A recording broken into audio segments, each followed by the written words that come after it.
Hey guys, I'm Srishchandra. I'm here to teach C programming language.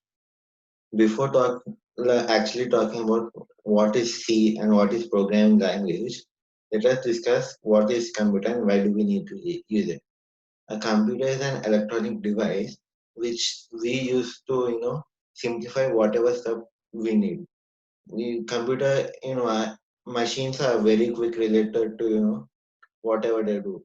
And therefore, we use this to our advantage to make them do repetitive tasks or tasks which deal with large number of data and perform less complex instructions so that we as humans can use our intelligence to do other important stuff.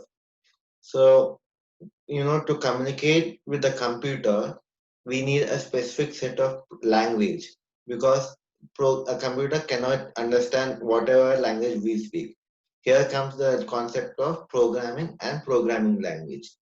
Programming means, setting up, giving a set of instructions so that once you follow those set of instructions, you can, perform various tasks, able to perform specific tasks. To put it in simple terms, to instruct someone to perform a set of tasks.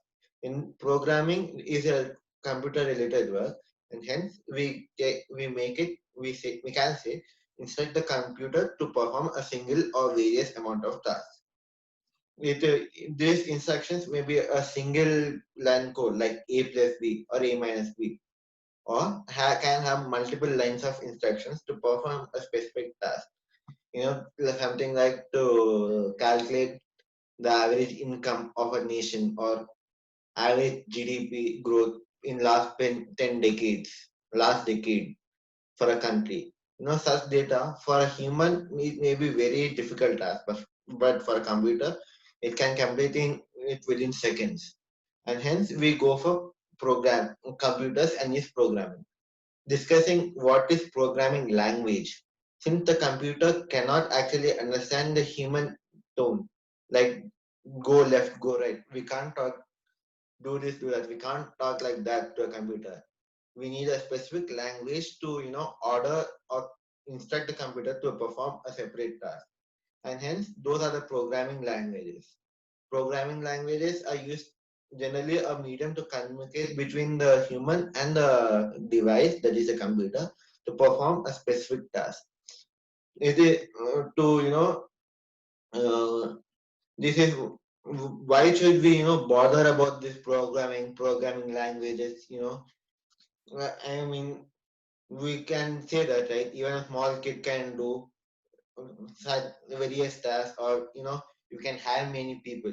But mm, why do we need to hire many people and invest so much on them, whereas computers can computers which are merely very cheap nowadays because of the rise in technology, why not you spend on them? Say you can actually spend around 40 to 50,000 to purchase a small device, and make the stuff do easy.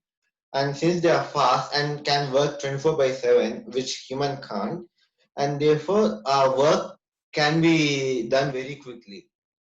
And this is where the computers of stuff like coding, programming languages, and all stuff will come. Programming language is the way programming language is done, as I said.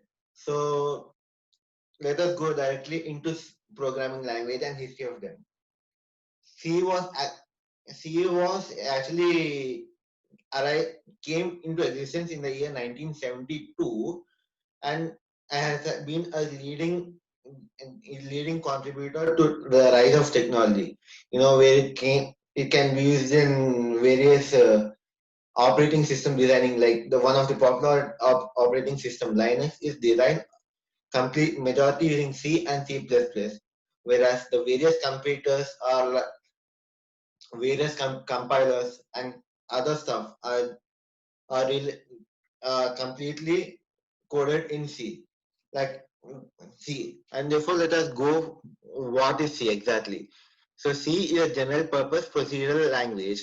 That means general purpose is like it can be used in any ways. As I said, it is used in compilers to which popular languages like Java, Python, I mean, directly C and C++, Python, and Objective-C are directly related from C, whereas scripting languages like Python, Perl, PHP, and all stuff are, have a origin many sources from C, and therefore it is the mother basically the it became the you know father of the revolution in various programming languages.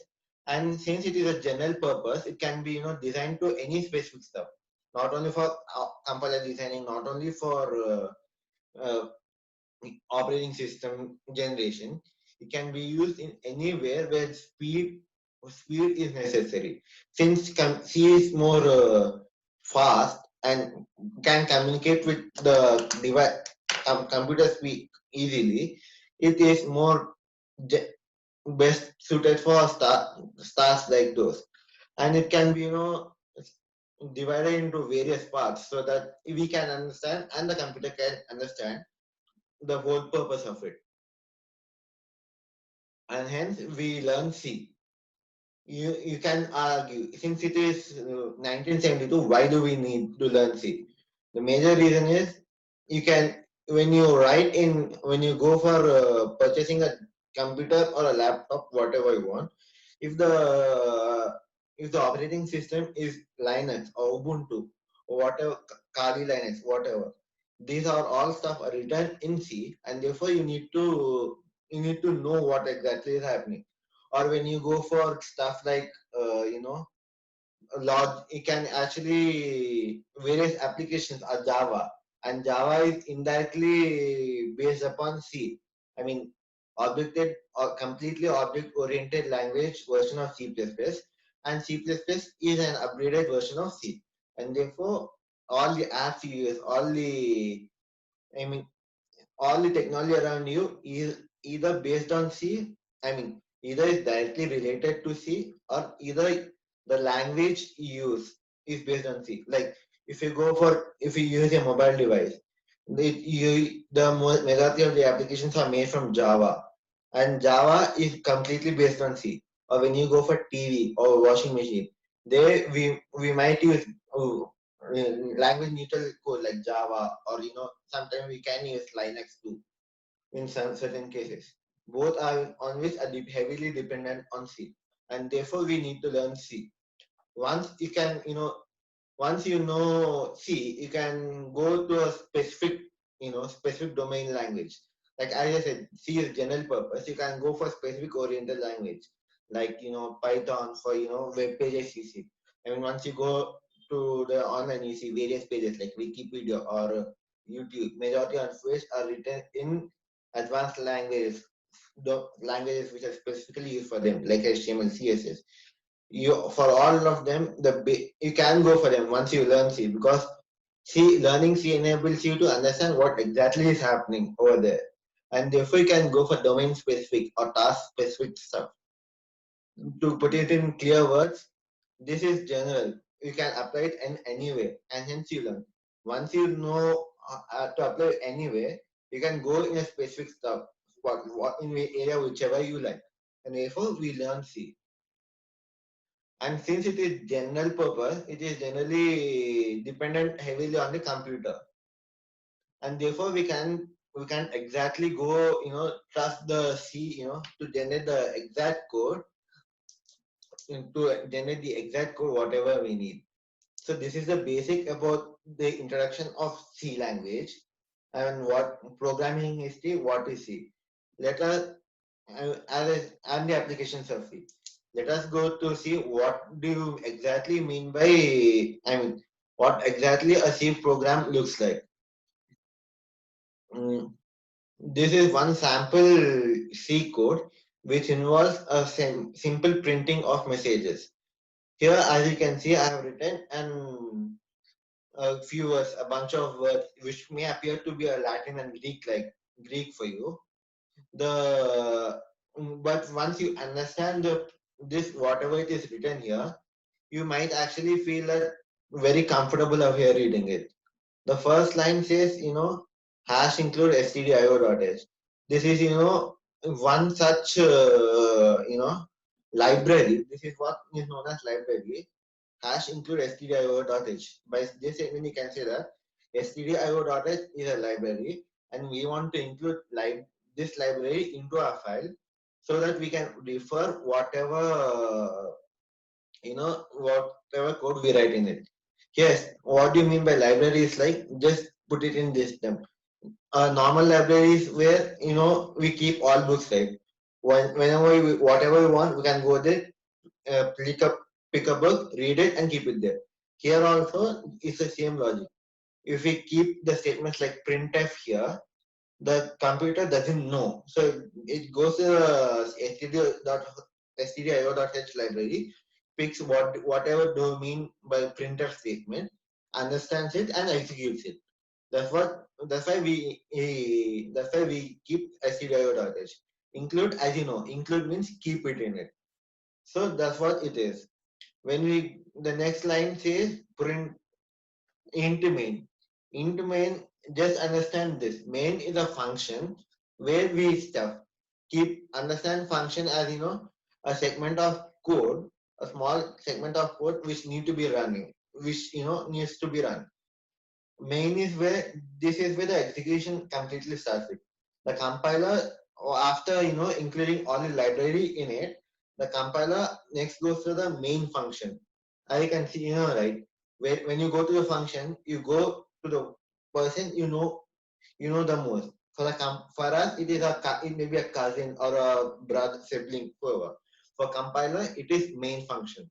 So the compiler goes to the main and starts its execution of instructions of code from there.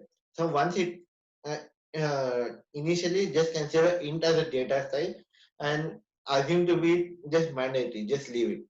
For next goes to printf. Next line goes to the printf.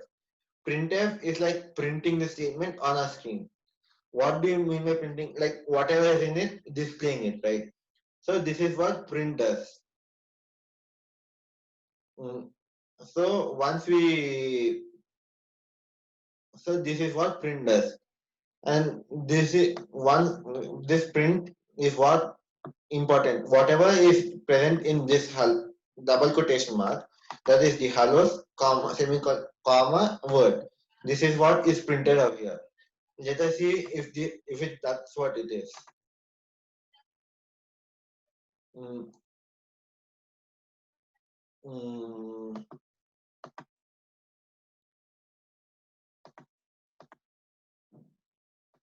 Here, that's it. That is what here it is printed. Hello world. This is the same text which we wrote in this printf statement, which makes us, understand it. This return zero is nothing but related to this. Since we wrote in, we are returning this type. We return one another sam. You can see this statement.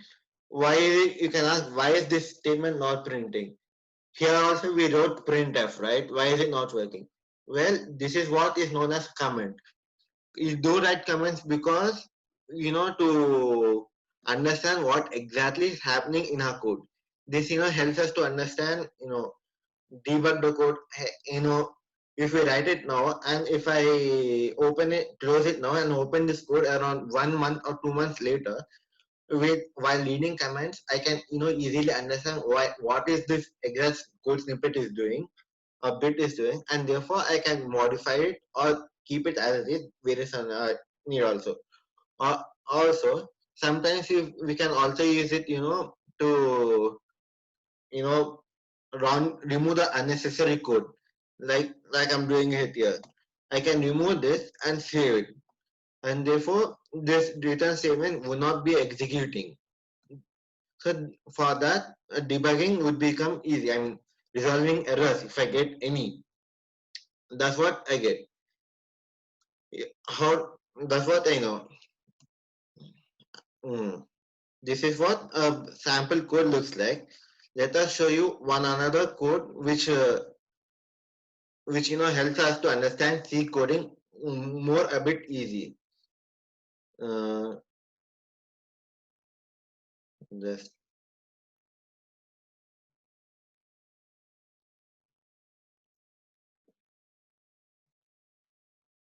This is one another code which takes an input from the user and prints the statement. As I have explained you already, this whole stuff, like what do you mean by stdio.h? What do you mean by main?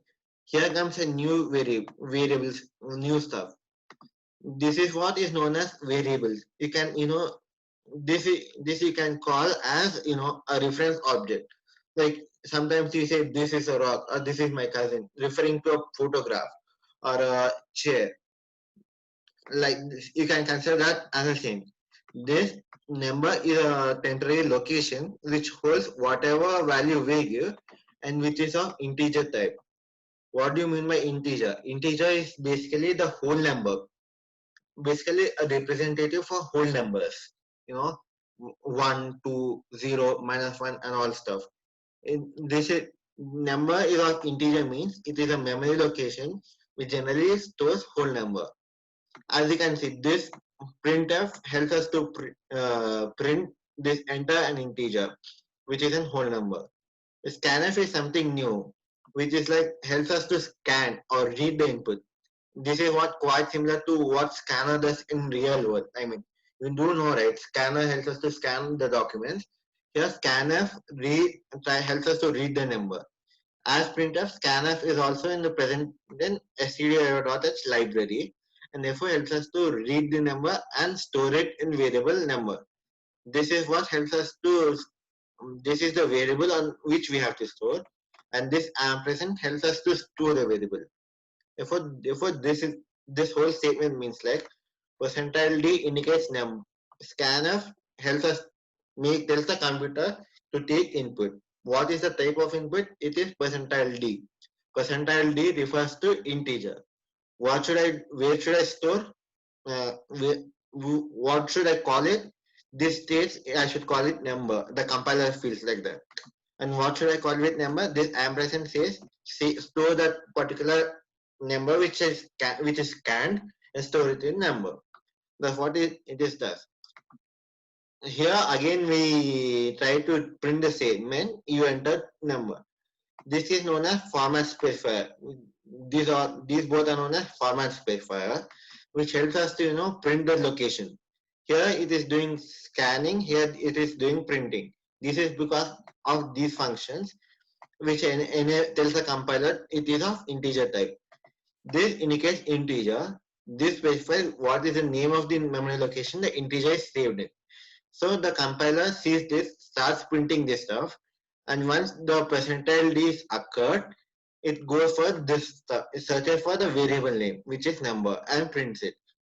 Let us see what exactly is happening. I mean, is it the way it's happening? See, as you can see, the first line is enter an integer. That's what is printing. I'm giving here integer 5, a whole number 5. And next is integer 5 is read, and that's what here it came. You entered.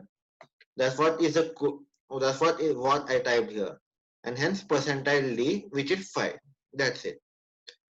So these are the basic coding stuff, which these are the basic stuff in what C looks like. So once we get into the C, once we go on with our classes, there are much more to learn in this, like looping statement, functions, and all stuff, which are used more extensively. And that's it. Thank you. This is what for C is.